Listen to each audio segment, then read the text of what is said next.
지금 이 순간 전 세계 코인 투자자들이 공포에 떨고 있습니다. 이더리움 창시자 비탈릭 부테린이 자신이 만든 코인을 팔고 있기 때문입니다. 창시자가 먹튀하는 거 아니야? 이더리움 끝난 거 아니야? 커뮤니티는 패닉 상태입니다. 그런데 저는 오늘 여러분께 완전히 다른 이야기를 드리려고 합니다.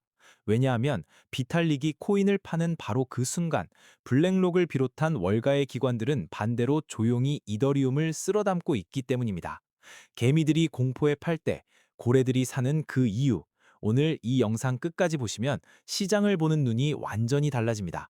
먼저 팩트부터 확인하겠습니다. 2026년 1월 30일 비탈릭은 자신의 X, 트위터에 직접 공지를 올렸습니다. 나는 16,384 ETH를 인출해서 이더리움 생태계 발전에 쓰겠다. 그리고 2월 내내 실제로 팔기 시작했습니다. 최신 온체인 데이터 기준으로 그는 약 17,196 ETH, 우리 돈으로 약 350억 원어치를 매도했습니다. 그것도 이더리움 가격이 한 달 새 37% 폭락한 최악의 타이밍에. 여기서 첫 번째 의문이 생깁니다. 저점에서 파는 게 말이 되냐? 이거 진짜 도망가는 거 아니야? 이 질문에 답하기 전에 여러분께 아주 중요한 숫자 하나를 보여드리겠습니다. 바로 16,384입니다. 왜 하필 16,384일까요? 대충 1만 개, 2만 개도 아니고 왜 이 이상한 숫자냐? 16,384는 2의 14제곱입니다. 컴퓨터 공학에서 아주 익숙한 숫자죠. 비탈릭은 코딩하듯이 예산을 짠 겁니다. 즉흥적인 공포 매도가 아니라 수학적으로 설계된 예산 집행이라는 뜻입니다. 덧붙여서 그가 매도한 방식도 보통 사람과 완전히 다릅니다. 업비트나 바이낸스 같은 거래소에 한 번에 던진 게 아니라 카우 프로토콜이라는 탈중앙화 거래소를 통해 TWAP, 즉 시간 가중 평균 가격 알고리즘을 사용해 수분 간격으로 수천 번에 걸쳐 아주 소액으로 나눠서 팔았습니다.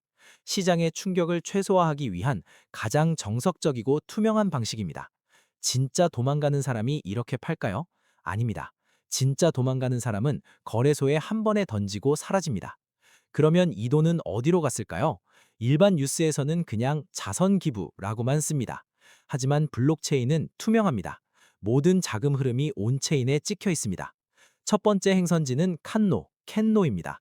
비탈릭이 2023년에 직접 설립한 단체입니다. 이름도 생소하고 구글에 검색해도 별로 안 나옵니다. 그런데 이게 단순한 자선단체가 아닙니다. 바이오테크 연구소에 가깝습니다. 비탈릭은 다음 인류의 위협이 팬데믹, 특히 실험실 유출이나 생물 테러에서 올 수 있다고 봅니다. 그래서 칸노는 실내 공기질 개선 기술에 집중 투자합니다. 메릴랜드 대학과 UC 샌디에고에 수천만 달러를 보내 공기 중 바이러스를 99% 제거하는 자외선 기술을 연구하고 있습니다. 이거 어디서 많이 들어본 분야 아닌가요? 맞습니다. 코로나 이후 빌 게이츠가 집착하는 것과 같은 분야입니다. 비탈릭의 논리는 이겁니다.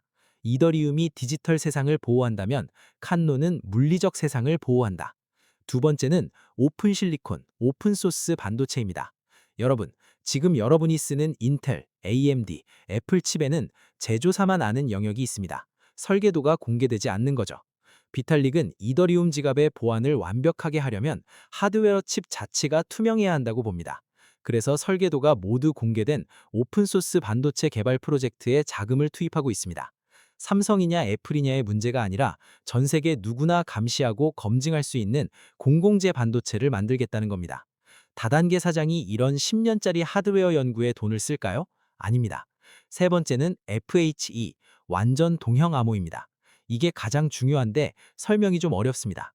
쉽게 비유를 들어보겠습니다. 여러분이 지금 인터넷은행 앱을 쓰면 은행 서버는 여러분의 잔고를 다 알고 있습니다. 당연하죠. 계산하려면 데이터를 봐야 하니까. 그런데 FHE 기술은 다릅니다. 자물쇠로 잠긴 금고 안에 숫자가 들어있는데 그 자물쇠를 열지 않고도 금고 안에서 덧셈 뺄셈이 자동으로 이루어지는 기술입니다. 내 개인정보를 노출하지 않고도 모든 금융거래와 AI 분석이 가능해지는 거죠. 비탈릭은 이 기술을 상용화하는 연구자들에게 이번 매도 대금의 일부를 투자하고 있습니다. 자, 여기까지가 표면입니다. 이제 진짜 이야기를 해드릴 차례입니다. 비탈릭이 파는 동안 이더리움 재단은 무엇을 했을까요? 2026년 2월 24일 이더리움 재단이 공식 발표를 했습니다. 우리는 7만 ETH를 스테이킹하기 시작한다. 이게 왜 대단한 뉴스냐? 쉬운 비유로 설명하겠습니다. 지금까지 이더리움 재단은 연구원 월급을 줄 때마다, 행사를 열 때마다, 개발 지원금을 줄 때마다 창고에 있는 이더리움을 꺼내서 시장에 팔았습니다. 집을 한 채씩 팔아서 생활비를 충당하던 부자였던 겁니다. 그런데 이번에 선언한 겁니다. 이제 집 팔지 않겠다. 집을 전세나 월세로 돌려서 거기서 나오는 수익으로만 운영하겠다고 말이죠. 이 돈으로 연구소를 운영하고 개발제 지원금을 주고 생태계를 키우겠다는 겁니다. 다시 시장에 이더리움을 던지지 않아도 되는 구조를 만들고 있는 겁니다. 그리고 이 스테이킹 방식에도 비밀이 있습니다. 재단은 디르크와 바우치라는 오픈소스 툴을 이용해 전 세계 여러 국가의 서버를 분산시켰습니다. 한 나라의 규제나 서버 장애가 생겨도 절대 멈추지 않는 구조입니다. 이건 기술적 완성도에 대한 자신감의 표현입니다. 우리가 만든 네트워크가 이 정도로 안전하다는 걸 온 세상에 보여주는 거죠. 그렇다면 월가는 이 상황을 어떻게 보고 있을까요? 일반 투자자들이 비탈릭의 매도 소식에 패닉셀을 하는 동안 기관 투자자들은 조용히 다른 것을 보고 있었습니다. 첫째, 블랙록은 현재 스테이킹 기능이 포함된 이더리움 ETF를 SEC에 신청해 놓은 상태입니다. 이 ETF가 승인되면 단순히 코인을 보유하는 게 아니라 보유만 해도 연 3% 가까운 이자를 받을 수 있게 됩니다. 연기금이나 대형 보험사 입장에서 생각해 보십시오.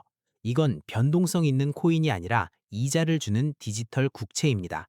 이 ETF가 승인되는 순간 수십조 원의 자금이 한꺼번에 유입될 수 있습니다.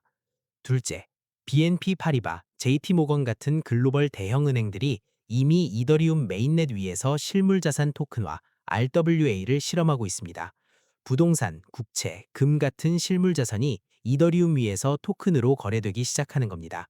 월가가 이더리움을 단순한 코인이 아니라 금융 인프라의 기반으로 보기 시작했다는 신호입니다.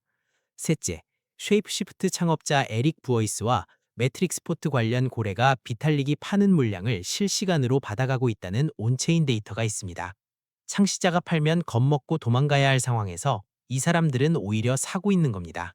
이제 전체 그림이 보이십니까? 비탈릭이 이더리움을 파는 건 이더리움에서 탈출하는 게 아닙니다. 재단이 앞으로 이더리움을 시장에 팔지 않아도 되는 구조를 만들기 위한 마지막 종잣돈을 마련하는 과정입니다. 집을 월세로 돌리기 위해 리모델링 비용을 먼저 세는 것처럼 이더리움이 구걸하며 팔던 시대에서 스테이킹 이자로 먹고 사는 시대로 넘어가는 과도기의 진통입니다. 역사가 이를 증명합니다. 비탈릭은 과거에도 여러 차례 이더리움을 팔았습니다. 그때마다 커뮤니티는 공포에 떨었고 그때마다 이더리움은 결국 더 높은 곳으로 올라갔습니다. 2015년 말 그는 66만 2천 ETH를 보유했습니다. 지금은 22만 4천 ETH입니다. 40만 개 가까이를 팔면서 생태계에 쏟아부었는데 이더리움의 시총은 그 사이 수백 배가 됐습니다. 마지막으로 한 가지만 더 말씀드리겠습니다. 비탈릭이 저점에서 파는 게 이상하지 않느냐고요? 그는 트레이더가 아닙니다. 연구소 월급은 시장 타이밍을 봐주지 않습니다. 오히려 이렇게 생각해 보십시오. 저점에서도 팔 수밖에 없을 만큼 이더리움 생태계의 연구 개발이 긴박하게 돌아가고 있다. 이게 고수들이 이 상황을 보는 시각입니다. 비탈릭은 지금 이더리움을 판 돈으로 바이러스를 죽이는 공기정화 기술을 연구하고 속이 다 보이는 투명한 반도체를 만들고 내 개인정보를 보호하는 암호화 기술에 투자하고 있습니다. 그리고 지금 이 순간 월가는 소리 없이 그 결과물을 기다리고 있습니다.